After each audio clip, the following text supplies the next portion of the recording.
Yang saya pahami dari pembuatan modul itu dan saya juga dari referensi yang lain itu secara umum sama ya. Yang pertama ada halaman judul, kalau saya kasih judul itu ada halaman depan itu, tapi langsung ke identitas sekolah dulu ya. Ada identitas sekolah, kemudian yang menyusun dan seterusnya, kemudian hampir mirip dengan K13 tetap ada tujuan pembelajaran. Jadi tujuan pembelajarannya untuk materi yang berelemen fikih, peserta didik mampu menganalisis implementasi fikih, karena ini fikih di sini ada muamalah. Kemudian meyakini bahwa ketentuan fikih muamalah adalah ajaran agama, menumbuhkan jiwa kewirausahaan dan kepedulian sosial. Dan materi pokoknya, kalau dalam buku ini sepahamku bahwa materi pokok itu kalau dalam buku yang dipegang anak-anak adalah judulnya itu kayak maksudnya itu. Jadi kalau panjenengan buka buku yang anak-anak itu ada asuransi bank koperasi syariah itu berkaitan dengan tema yang dibahas dalam bab itu. Gampangnya babnya itu lah. Kemudian profil pelajar Pancasila karena kita sudah kurikulum merdeka masih ada. Kalau perlu di sini ada kata kunci ya sebetulnya. Ada kata kunci. Sarana dan prasarana ini di siapa ya? Isi materi, alat dan bahan ini. Kemudian domain materi fikih muamalah ya tadi seperti yang dalam materi pokok. Kemudian referensi sumber pembelajaran.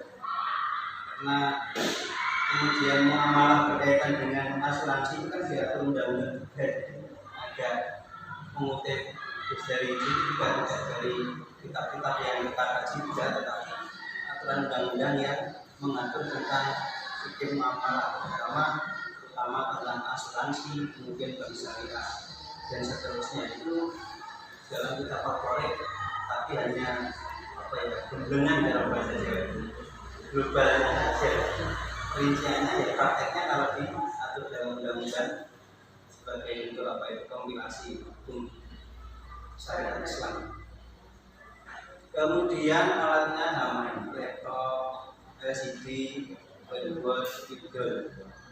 Nah, berarti kalau pulau katanya jauh ya, kalau pulau menulis laptop, LCD, whiteboard itu pada hakikatnya penerapan dari sebuah RPP-nya sendiri harusnya kita juga begitu dalam kelas.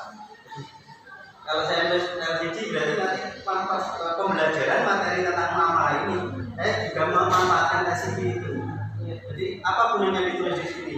Ya, kadang-kadang memang kita kurang bisa mengaktualisasikan dari RPP kita yang bagus, kemudian pada prakteknya hanya ceramah lagi kembali ke masa lalu. Kemudian bahan ini mesti dengan kaitannya dengan alat ya, dan bahan itu ya dua itu. Kemudian kita juga memiliki ini ya, Bu Bapak. Kita namanya whiteboard ya. Nah, kadang-kadang kita lupa yang kadang cenderung abad 21 kita itu merupakan whiteboard. Jadi di situ bisa kita manfaatkan untuk apa? Untuk kolaborasi lah, untuk apa?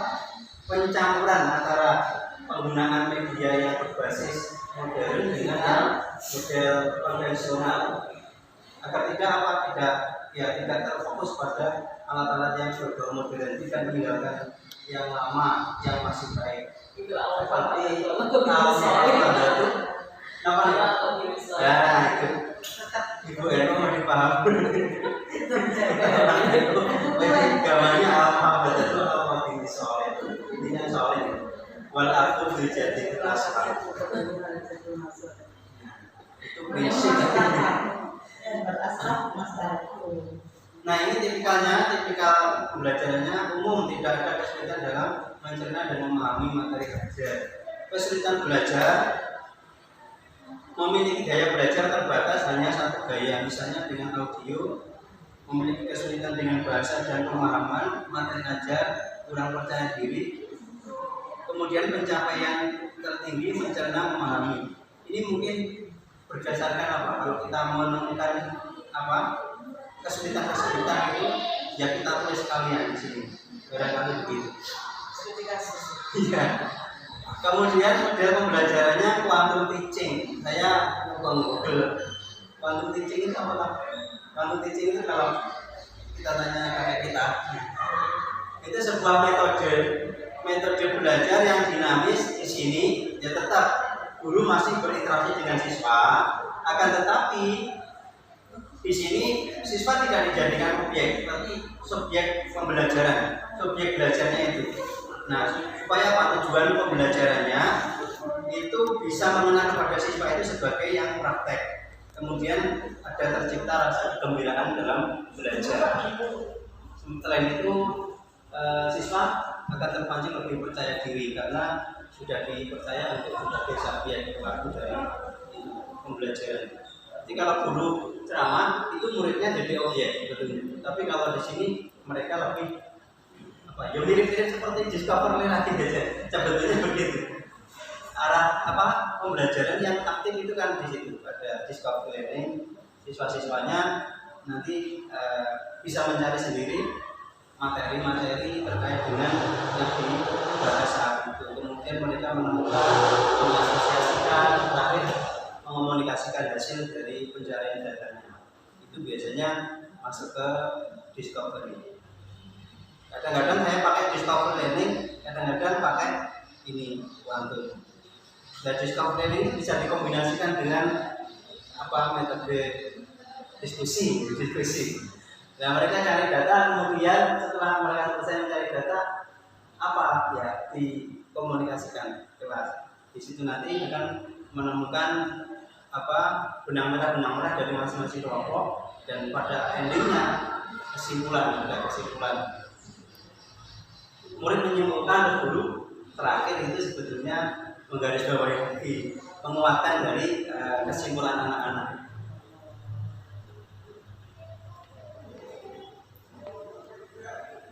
Nah, ini tujuan pembelajarannya nggak usah banyak kalau saya ini. Kalau terlalu banyak itu namanya kata dosen saya bohong, tapi dapat ilmu baru. Jadi yang mau kita bawa anak-anak itu diarahkan kemana dalam bahasa amalan ini? Ya ini ya simpel saja, menganalisis implementasi muamalah. Kemudian peserta didik mampu meyakini bahwa muamalah itu ajaran agama. Ini kalau kaitan dengan apa prakteknya ada istilah faktual dan analytical konseptual. Yang nomor kali ini bagian B ini termasuk konseptual ya. Konsep-konsep yang diajarkan dalam agama. Prakteknya ya faktual. Kewirausahaan untuk dipraktekkan dalam bentuk operasi sekolah itu, kemudian anak-anak disuruh mencari apa itu seperti tugas resitasi mencari informasi terkait dengan administrasi suatu koperasi. Apakah koperasi sekolah kita itu berbasis syariah bukan? Apa itu kan bisa ditugaskan seperti itu kalau tugas dalam bentuk proyeknya. Kemudian pemahaman bermakna. Mampu menganalisis implementasi, meyakini bahwa ketentuan fikih muamalah adalah ajaran agama. Kemudian saya sematkan pertanyaan tematik.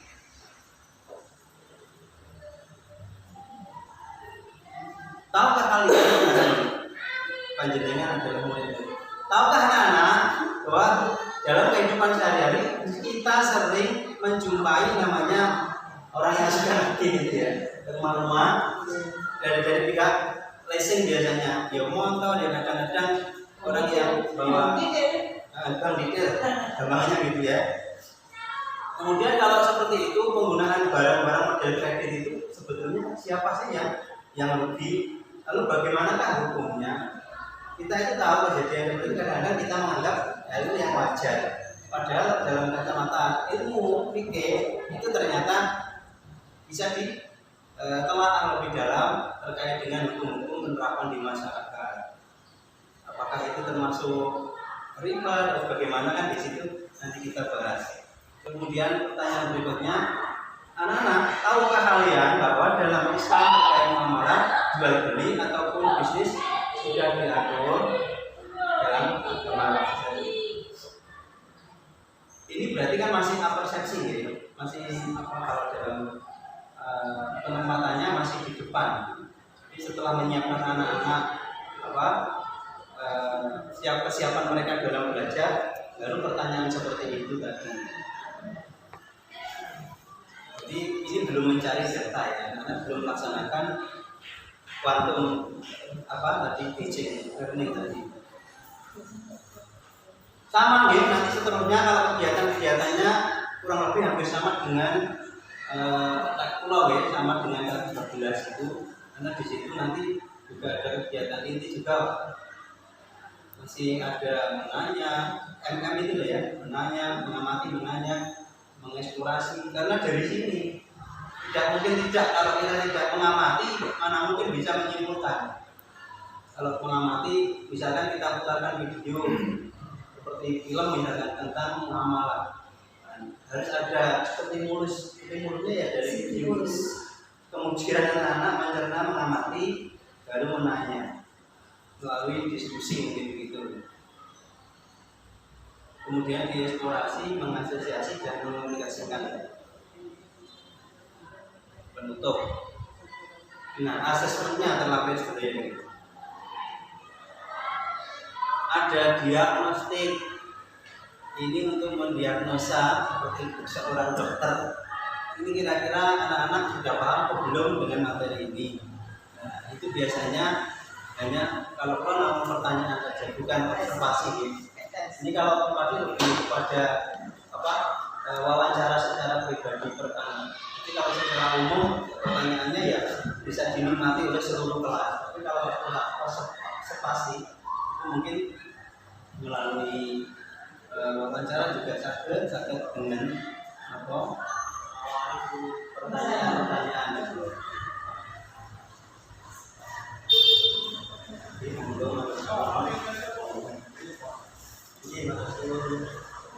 Makasih Mas. Ini hanya jawab untuk instrumen. Ini sami kalian contohnya sudah ada di buku anak-anak sudah ada. Makanya saya mau master di bawahnya. Nah itu bisa kita kembangkan, yang sekiranya mau kita tanyakan itu apa, nanti di situ bisa dikembangkan. Formatif dan sumatif. Kuning ya kalau dari kurikulum kita.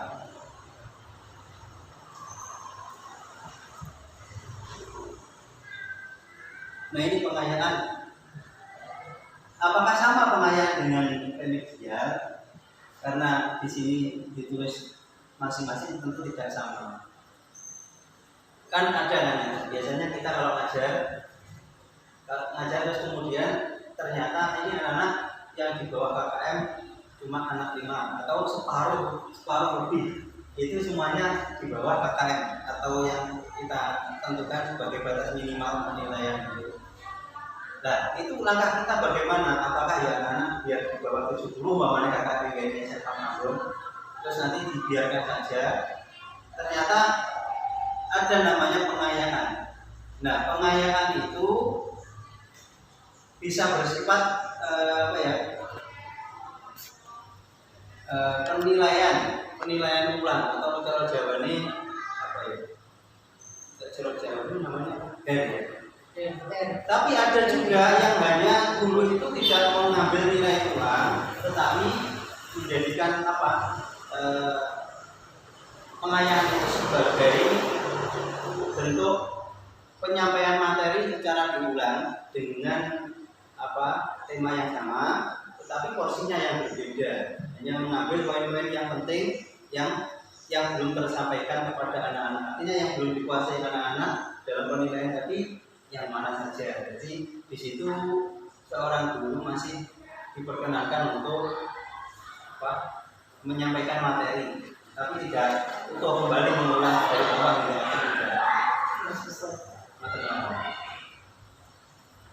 LKPD lembar kerjanya seperti ini, menyebutkan gambar. Jadi kalau di bangunan itu gambar-gambar ditunjukkan ini. Jadi kan ini kabupaten semua apa dalam RPP-nya kan saya sematkan, kemudian karena kurang paten akhirnya ambil dari buku saja. Makanya ini gambarnya fotokopi. Ini tadi seperti itu. Kalau bikin soal ABC dikasih kunci sekalian. Dan ini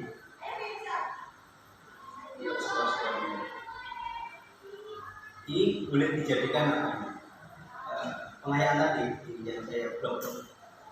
Jadi sebetulnya tidak ngajak ngawali dari awal, bisa jadikan pengayaan di akhir pembelajaran setelah evaluasi dan hasilnya.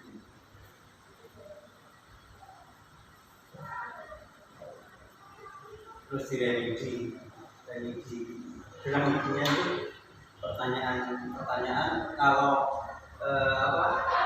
tingkat kesulitannya itu tidak diganti tapi sama. Pertanyaan yang pertama sulit, setelah dikasihkan pengayaan kemudian direvisi itu dia tetap dengan soal yang sama dengan bahasa yang lain, bahasanya disederhanakan yang bisa dipahami tapi tidak mengulang soal yang sama. Jadi guru kalau ada remedi itu nggak soal kemarin yang anak itu kurang diulangi lagi gitu ya. Kadang-kadang kita itu pakai soal yang sama juga. Kalau pengen mulu ya dipermudah sedikit lah, bahasanya dipersimpel. Kadang-kadang kita sudah pakai AKM, dulu ini pakai AKM itu anak-anak sudah capek mikir mau tulisan banyak-banyak macam, kemudian kalau kita sih sudah paham soal panjang-panjang itu endingnya di belakang, di belakang. Tapi mereka kan kurang paham juga bagaimana menghadapi setiap soal panjang itu, kemudian kalau capek akhirnya menjadi pusing ketika mengerjakan ya ujung-ujungnya nganggur. Sebetulnya kita sudah siap apa belum anak-anak dengan soal AKM yang banyak, stimulus yang panjang-panjang, ternyata endingnya soal itu di belakang kutik aja.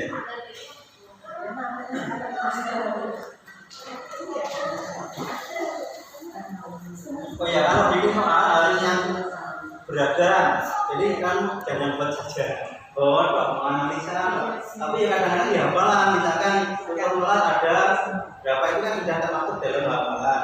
Untuk bisa ada berapa ini termasuk pelatihan ini.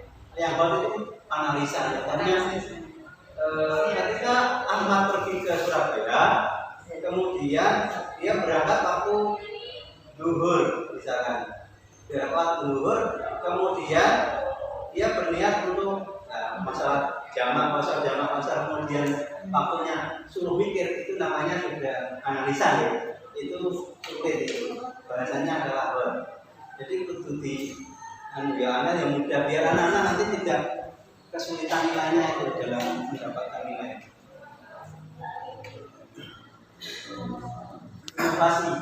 Jadi kalau soal-soal itu tidak harus berbasis yang tadi kertas atau anak-anak nulis, itu bisa dibuatkan link seperti link belajar menggunakan yang kita dulu pernah kenal, itu namanya Google Form. Kemudian ada juga namanya Gosit ya, Gosit yang aktif interaktif itu. Nanti anak-anak kayak puzzle-puzzlean, tapi sebetulnya belajar juga jodoh-jodohkan ini. Jadi tinggal direktif pakai, misalnya di sini ada kolom. Kami akan jawab adalah jawaban itu lama masih banyak. Kemudian di sini ada kolom-kolom kotak-kotak yang kosong dengan pertanyaan jodohkan. Kan masih boleh juga kan, macam-macam. Kemudian ada banyak contoh-contoh kalau kita itu mau belajar untuk inovasi ke situ. Itu sebenarnya kan waktunya pilihan ganda, kata bentuk yang lain, tapi menjodohkan. Nilainya sampai mirip dengan kuisis ya. Kuisis itu sudah ada nilainya. untuk presentasi. Kan istilahnya apa? Atau marah. Saya juga heran, anak-anak itu kalau diikutkan dengan model pembelajaran yang berbagai model, itu semangatnya juga nggak bisa terus panjang. Jadi kita itu pintar-pintar apa ya, menghibur diri atau menghibur anak-anak juga menghibur diri. Di sela-sela kita pas kalau malas ya, kita ajak sholawatan atau busroh itu biar anak-anak bunyi suaranya. Kalau diajak nyanyi, pintar nyanyi. Mungkin 2 jam mas tahap pintar sholawat itu. Materi fikih saya contohkan tentang bab muamalah ini. Kurang lebihnya mohon maaf. Ini butuh masukan sangat banyak dari materi atau kawan-kawan dan teman-teman yang lain. Tidak boleh nilai C itu kan nggak boleh ya, nggak boleh. Apa sampai KRD? Apa di kurikulum Merdeka untuk KRD itu berlaku juga semacam itu? Kalau di KKM ya, kalau KKM kan nilai cukup untuk level yang lain kan tidak masalah. Tapi kalau di agama, sebenarnya saya nggak tahu kalau di SMA itu mengharuskan nilai agama itu tidak boleh apapun elemennya ya, tidak boleh C. Terus pertanyaan saya, kalau di kurikulum Merdeka ini apa berlaku itu nilai itu harus baik? Sepaham lo masalah penilaian itu tidak kandel ya, orang hanya mentok di penilaian anak ini sekian. Kemudian, lah tujuannya guru kan untuk apa? Untuk mencerdaskan anak, untuk jadi supaya anak itu tidak dapat apa? Itu pasti ada cara-cara kita sendiri. Mungkin kita tidak hanya sistem. Dan pulau betul masih, tapi nanti ada beban tambahan anak ini. Misalkan dalam waktu pulau kita arahkan ke masalah ibadah. Anak ini kok nanti nilainya saya tulis kalau saya nulis apa adanya itu C. Iya, banyak akhirnya saya tak perlu ngambil tidaknya gimana. Ini saya tingkatkan dari segi aspek praktiknya, praktek baiknya, misalkan praktek akhlaknya. Jadi anak ini saya apa ya, drill khusus jam tertentu saya panggil untuk saya ajari ngaji tambahan untuk anak ini. Tapi saya kasih nilai tadi, saya kasih nilai. Jadi tidak serta merta dari saya ya. Kan itu anak kita ya, gitu. Jadi jangan sampai seorang guru itu ngasih nilai, wes itu enggak tenanan tak biji CI. Itu mungkin apa musuh itu tidak musuh hijau tapi CI gitu ya. Itu kan mulai. Jadi kita itu supaya mengangkat ini supaya anak ini nilainya enggak buruk, bisa dengan tambahan atau kita kasih beban tugas yang kita itu bisa punya alasan untuk menaikkan nilai tadi. Jadi kalau nanti nilainya C memang jadi serotan itu, ini apa lagi mesti. Betul anak-anak yang nilainya C itu anak-anak yang memang luar biasa dari sini. Biasa Juga minus, akhlaknya juga minus, aktifan di kelas juga minus. Tapi sekarang betul minimal masih punya mandat. Kalau ada mandatnya itu diajar. Barangkali itu mungkin salah satu dampak dari zonasi ya. Saya betul-betul merasakan dulu ketika SMA 1 dengan saingan yang kita dengan model zonasi ya Allah, betul-betul luar biasa. Kalau pulang nonton ya, mulai sekarang kan nggak mungkin kita itu bisa memberikan anak ini satu kelas itu harus sama-sama tidak. Paling tidak kita itu berusaha mana yang paling mencolok itu kita tolongi, tapi tidak serta merta tangganya jadi bagus, jadi B tidak, tapi kasih beban. Itu saya pernah dengan anak yang nilainya buruk, itu saya ajak ngaji. Jadi saya ajak ngaji tak bawa ke masjid karena jam kosong ya. Anaknya kebetulan kegiatannya apa itu? BK. BK-an itu saya minta izin sama Pak Guru BK-nya. Kemudian diizinkan untuk pembinaan anak ini. Terus nanti dengan catatan anak ini pasti akan saya bantu lah, karena tidak ada jam tambahan untuk sekaligus ya pembinaan campur bukan namanya agak unik juga ya. Selain dia nilainya buruk, memang karakternya juga unik. Jadi memang anak-anak yang nilainya apa ya istilahnya, bahkan mungkin kita mengatakan cukup ya, cukup yang kita paksakan ya untuk mengatakan dulu tadi itu kan ya nggak mungkin kan kita bisa salah seperti itu. Akhirnya kita katakan kan cukup ya memang anak-anak yang super iya dikasih tugas tambahan atau kasarannya kita itu suruh mendampingi. Kalau kita jadi guru di kurikulum merdeka itu menggambar itu ya pengiran murid kita seperti pengiran tapi jam praktek kamu nih dulu nih jadi ngalah ya kadang-kadang ngalah bukan kadang-kadang Pak luar biasa ngalah waktunya buat nyantai itu malah jadi ngobrolnya belum kita tentang kejarannya pokok jam kosong ini mulai golek-golek cari-cari masalah yang jam kosong gini nyari murid-murid terutama kalau dalam pembinaan wali kelas khususan gitu itu tak prioritaskan itu anak-anak yang materi ini. Jadi kalau ada anak didik di kualitas gitu itu pasti saya ambil. Gantian tapi enggak cuma itu kalau gantian. Kebetulan Pak kalau anak yang seperti itu kan ada dia apa ya kayaknya memang menjaga jarak dari kita. Tapi kalau anak-anak yang pintar-pintar yang biasanya akrab dengan kita, nempel-nempel dengan kita itu kan anak-anak yang dalam materi kita kan bagus itu. Nah, anak-anak yang seperti itu biasanya kan dia jauh menjaga jarak dia. Kita yang manggil, jadi kita yang nyari ke kelas, mau izin sampai saya izin untuk manggil. Kalau nggak itu kapan lagi pulang sekolah nggak mau ya. Jadi kita mau izin walaupun seperempat menit itu kan ya sangat berarti untuk pembinaan itu. Jangan-jangan kita itu cerita masalah tentang hal yang positif, motivasi anak itu ternyata diamini malaikat